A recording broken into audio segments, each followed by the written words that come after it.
¿Existe la filosofía latinoamericana? Un pensamiento periférico es un pensamiento situado. Europa se arroja sobre América Latina la herencia de los pueblos originarios, los proyectos de nación, el porqué de este pensamiento, el rechazo al colonialismo, la unión latinoamericana, la lucha de clases en Argentina, países subalternos, marginados, que no han participado de la centralidad de la historia. América Latina, filosofía y colonialismo.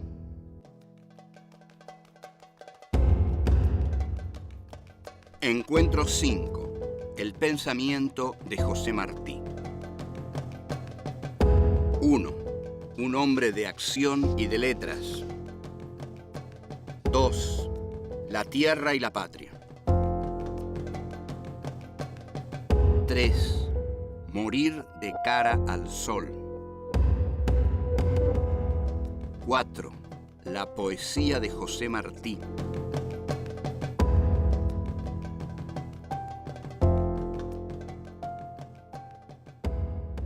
Esto es Filosofía aquí y ahora.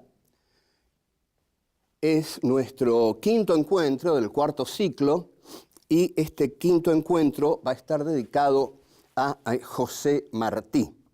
José Martí es un hombre complejísimo y completísimo. Es poeta, prosista, revolucionario, hombre de acción y hombre de letras. José Martí es una de las personalidades más grandes de América Latina.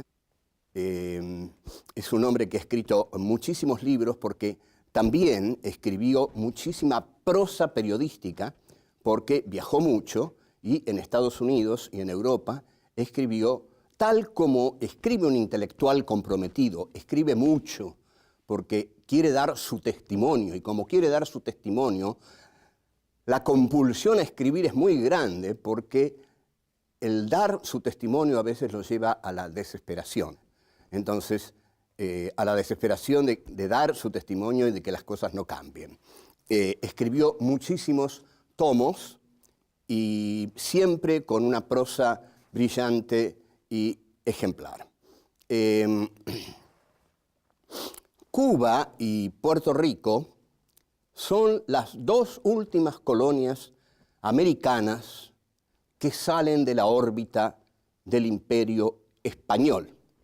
Su situación actual es totalmente diferenciada y lo ha sido sobre todo a partir de enero de 1959, a partir del triunfo de la Revolución Cubana, porque en tanto Cuba hace una revolución que rompe con Estados Unidos, Puerto Rico es un Estado asociado, Estado libre asociado de Estados Unidos. Vamos a concentrarnos entonces en Martí. Martí es entonces un cubano que lucha, como luchó Bolívar, como luchó San Martín, como luchó Lavalle, como luchó Dorrego, como luchó Sucre, que lucha contra el dominio español todavía en este último refugio que conserva. También la lucha de Martí es la lucha contra el imperio norteamericano, porque ya a esta altura de las cosas, lo que Martí ve es que España no significa nada, su debilidad es muy marcada y muy visible, y cuando la debilidad de algo es muy visible es que es mucho más que una debilidad. Entonces, Martí decide enfocar sus cañones literarios, digamos, contra el Imperio del Norte. Martí siempre escribió en la prensa de todos los países de América Latina. Escribió mucho en Argentina, escribió mucho en el diario La Nación, escribió mucho en otros diarios de Chile, de Colombia, y digamos, su prosa periodística no es inferior a lo que podríamos llamar su prosa literaria. Ahora, hay un ejemplo brillante para que nosotros veamos la influencia de José Martí en la historia de Cuba. Ustedes observen hasta qué punto un intelectual puede ser decisivo en la praxis política por la liberación de su país. Cuando Fidel Castro produce una gran operación, el asalto al Moncada, donde agrede a las tropas del brutal sargento Fulgencio Batista, cuando lo arrestan, cuando lo interrogan, le preguntan, y díganos, ¿quién es el ideólogo de su movimiento? Y Castro dice, ¿cómo quién es el ideólogo de mi movimiento? José Martí, por supuesto, dice. Lo cual llama poderosamente la atención de sus enemigos, pero es realmente un monumento a Martí. Martí tuvo un maestro que era Mendive, que era también un hombre comprometido, de garra, que sabía que no estaba de paso por este mundo, que estaba en este mundo para interesarse por causas trascendentes que hicieran la libertad del hombre, que hicieran más libre la condición humana, que la hicieran mejor, que siempre se podía hacer mejor. En 1868 hay una guerra entre Cuba y España. Martí es muy jovencito, tiene 15 años y ya adhiere a esa guerra. 15 años y ya adhiere a esa guerra porque su maestro Mendive le había dicho o lo había adiestrado en la enseñanza como para que el joven se diera cuenta que ahí donde se juegan los destinos de la patria, él tenía obligatoriamente que estar.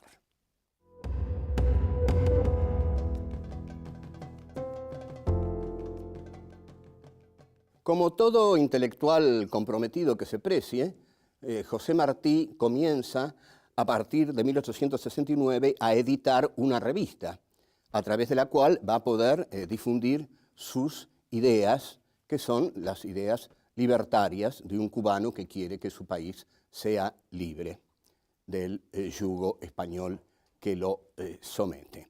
Escribe un poema que se llama Abdala, y en ese poema, Abdala, hay una frase muy poderosa en la cual el joven Abdala le explica a su madre qué es defender a la patria, porque va a defender a la patria. Y para defender a la patria tienes que explicarle a su madre qué es la patria. Entonces, el joven Abdala dice un texto a través de la pluma de Martí, que es muy conocido, que es virulento, fuerte, y que tenemos que decir. El amor, madre, a la patria no es el amor ridículo a la tierra ni a la yerba que pisan nuestras plantas. Es el odio invencible a quien la oprime. Es el rencor eterno a quien la ataca. Bueno, esto es muy interesante, esto es para hacerse una panzada, porque, digamos, durante estos días o incluso hay un constante, digamos, protagonismo de la sociedad rural argentina como pocas veces lo hubo, y esta gente de la sociedad rural que se considera la propietaria de la tierra, habría que hacer algo muy interesante, que los que no tienen contrato de compra-venta desde 1900 para atrás, tienen que devolver la tierra, porque se la robaron. Se la robaron. Era tal el robo que le decían, bueno, mijo, súbase a este caballo y cabálguelo hasta que lo reviente. Cuando lo reviente, toda esa tierra es suya. Así se distribuyó la tierra en la Argentina. A partir de 1900 se hicieron los contratos. Pero de 1900 para atrás no hay contratos. Ahora bien, entonces Martí es muy lúcido en no confundir a la tierra con la patria. La patria no es la tierra es la que pisan nuestros pies. La patria es algo que está dentro de los sentimientos, que está en el odio al que la ataca, que está en la furia al que quiere ultrajarla. La patria es para Martí, es un compromiso que él asume con Cuba y en el cual está hasta dispuesto a dar su vida por ese compromiso que asume por la liberación de su patria. Así es como es encarcelado y es exiliado a España, y en España escribe un alegato contra las prisiones en Cuba. Y estudia mucho en España, estudia filosofía y letras, escribe en distintos diarios, y finalmente se va de España y llega a Estados Unidos. Estados Unidos lo deslumbra inicialmente, como casi podríamos decir al que no lo deslumbre, no es un ser muy sensible o está demasiado lleno de odio ideológico que le impide una visión. Estados Unidos es un país deslumbrante. Ahora, que estemos en contra de sus políticas es otro asunto. Martí queda deslumbrado por los Estados Unidos, pero descubre los defectos que tiene el capitalismo. Advierte que este capitalismo norteamericano va a ser un capitalismo imperialista, es decir, expansionista. Un capitalismo que va a salir del territorio donde está asentado en busca de otros territorios. A esto se le llama colonialismo, y esa búsqueda de otros territorios va a ser la apropiación de América Latina. José Martí es el primero que señala que Estados Unidos tiene un enorme interés en apropiarse de América Latina. No obstante, Estados Unidos no va a hacer una política de ese tipo, y si bien el presidente Monroe va a decir la famosa frase, América para los americanos, en realidad se está refiriendo a América para todos los americanos. Pero bueno, es cierto la traducción que se hace, que el presidente Monroe dice América para los americanos del norte. Y efectivamente así ha sido, porque la penetración norteamericana en América Latina se ha dado no de un modo guerrero, sino de un modo fundamentalmente financiero, cultural, económico, político.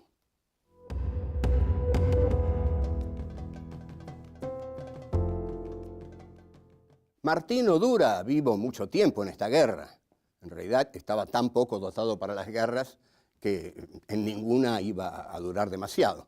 Además, quería luchar como un soldado con tremenda experiencia. Pese a que le dicen, mire don José, nosotros necesitamos su cabeza, necesitamos su pluma, necesitamos su pensamiento, no se arriesgue, tenemos mucha gente para ir al frente y luchar con los fusiles, Martí va al frente y muere en el campo de batalla. Ahora, él siempre había dicho, y esto también es muy de un intelectual, que quería morir de cara al sol. Quería morir de cara al sol. Esto de morir de cara al sol es en general una frase de los grandes guerreros de la historia. No quiero morir en una cama, quiero morir embistiendo, quiero morir en una batalla, quiero morir heroicamente. En general, si alguien me lo pregunta a mí, yo de cara al sol, en una buena cama, en un buen lugar, atendido, etcétera, etcétera. Pero bueno, Martí era un hombre bravo y quería hacerlo, y exige morir de cara al sol. Yo quiero salir del mundo, dice, por la puerta natural, en un carro de hojas verdes. A morir me han de llevar. No me pongan en el oscuro a morir como un traidor. Yo soy bueno, y como bueno moriré de cara al sol. Claro, si uno escribe un poema justificando así por qué quiere morir de cara al sol, ¿cómo no darle, digamos, la razón? Está bien que muera de cara al sol. El caso es que sí, murió de cara al sol. Murió embistiendo contra las tropas del Imperio Español. Estados Unidos, entre tanto, conquista el oeste. Estados Unidos llega tarde al reparto imperialista del mundo porque pasa largo tiempo tratando de conquistar su propio territorio. Y esta es la conquista del oeste, que es un hecho muy sangriento en el cual los soldados del ejército de la Unión masacran a todos los pueblos originarios o los confinan en reservas que tienen para ellos. Esta empresa de Estados Unidos es la que posibilita que los colonos ocupen ese territorio y ese territorio forma parte entonces del mercado interno de la burguesía industrial capitalista del norte. Lo que se teme es que Estados Unidos se arroje sobre América Latina. Yo estuve en Cuba a fines de 1996 y tuve el gran placer de hablar con Roberto Fernández Retamar, que ha sido la gran figura intelectual de la Revolución Cubana, y llegué a su casa, humilde casa, muy humilde, a la tardecita. Era a la hora del crepúsculo y había muy poca capacidad eléctrica en ese momento en la isla de Cuba. Fernández Retamar entonces, sin decir nada, trajo unas velas y comimos algo ahí a la luz de las velas. En la biblioteca había cerca de 26, 27 tomos de José Martí. Entonces llegamos un momento a hablar de las mujeres de José Martí. Y yo le pregunté, ¿era mujeriego? Y me dijo, bueno, mira, no lo voy a imitar a Fernández Retamar porque es inimitable. Mira, no era de caminar mucho. Tú entiendes, si había escrito todo eso, no le había quedado mucho tiempo para lo demás. Martí es un ejemplo para América Latina. Es un verdadero ejemplo para América Latina. Sus poemas y sus versos sencillos son hermosísimos y son los que dan contenido a esa hermosa canción que todos conocen, que es Guantanamera. Yo soy un hombre sencillo de donde crece la palma y antes de morir me quiero echar mis versos del alma. Bueno, chao, hasta luego.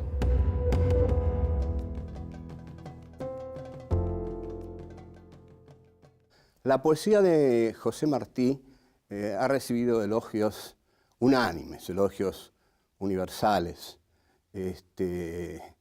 Él tiene unos versos sencillos y otros, vamos a decirle, no tan sencillos, son más complejos y que, como buen intelectual, eran los que él admiraba más y seguramente eran aquellos por los cuales él quería que lo recordara. Sin embargo, se lo recuerda por todo, ¿no? Por sus brillantes notas periodísticas, por sus versos sencillos y por los otros con endecasílabos laboriosos. Los versos sencillos, recién dije uno de ellos, el de la canción Guantanamera, y hay otro muy célebre que se contradice con la idea de patria que habíamos visto en el poema que le escribe, que le cuenta a la madre. Pero este es el de la Rosa Blanca, que es un poema muy célebre. Cultivo una rosa blanca en julio como en enero para el amigo sincero que me da su mano franca. Y para el cruel que me arranca el corazón en que vivo, cardo ni ortiga cultivo la rosa blanca. Es decir, el juego del poema es que para ambos cultiva una rosa blanca. Es un poema totalmente pacifista. Cultivo una rosa blanca para mi enemigo y para mi amigo. El otro, al plantear la defensa a ultranza de la patria, era más agresivo, ¿no? La patria es el odio invencible a quien la agrede. Hay textos circunstanciales de Martí de una enorme riqueza. Si ustedes quieren, pueden consultar el Diccionario de Autores Latinoamericanos de César Aira, que es una muy buena obra y en la cual le dedica varios pasajes, le dedica una entrada muy importante a José Martí con elogios que Aira no suele regalar a nadie. Ahora, en cuanto a la concepción que tiene Martí de la herencia de los pueblos originarios, es la de un latinoamericano. Esos pueblos originarios son nuestras raíces, han sido aniquilados por la codicia, por la ambición, han sido ultrajados. Llamamos pueblos originarios a aquellos pueblos indígenas que el conquistador español arrasó en la conquista. Martí no era un socialista, no tenía una clara idea del socialismo, pero sí podría ser considerado como un nacionalista popular revolucionario, que en ese momento era todo lo revolucionario que se podía hacer. Porque si en política hay que dar dos pasos, lo aconsejable es no dar ni tres ni uno, dar dos. Es tan reaccionario dar tres como dar uno. Martí pasa a la historia entonces como un escritor que lucha por la libertad, un escritor ejemplar que une su prosa con la carnalidad de su tierra, con la carnalidad de sus propios ideales, que muere muy joven y que sus propios maestros, o quienes debieron ser sus maestros, como Marx, por ejemplo, hubieran apoyado la invasión norteamericana a México y seguramente a Cuba, dentro del esquema dialéctico por el cual, donde la burguesía se instala el progreso. Finalmente, Cuba hizo su revolución, pero la hizo sin proletariado industrial, con lo cual vemos que esos esquemas de Marx y Engels, de los cuales, es cierto, ellos comenzaron a renegar tibiamente al final de su vida, no eran necesarios para los países de América Latina. Cuba hace su revolución con su campesinado. Y esto es muy importante también para la discusión con la teoría del foco y con las guerrillas de América Latina. Cuba contó con el campesinado cubano. No fue el foco de nada el que venció en la revolución. Venció una vanguardia que supo ser la expresión de un pueblo porque estaba unida a ese pueblo. Y esto es teóricamente fundamental. Martí queda así en nuestros corazones como el ejemplo del intelectual que no solamente escribe, sino que también escribe para algo, escribe para una causa social. No es necesario que todos los intelectuales escriban para una causa social, pero sí es deseable que todos sientan la causa de la libertad como la causa primera que permite escribir una literatura libre. No hay literatura libre sin una tierra libre. Y esto Martí lo entendió mejor que nadie. Chao, hasta la próxima. La patria es algo que está dentro de los sentimientos, que está en el odio al que la ataca, que está en la furia al que quiere ultrajarla. Yo soy bueno y como bueno moriré de cara al sol.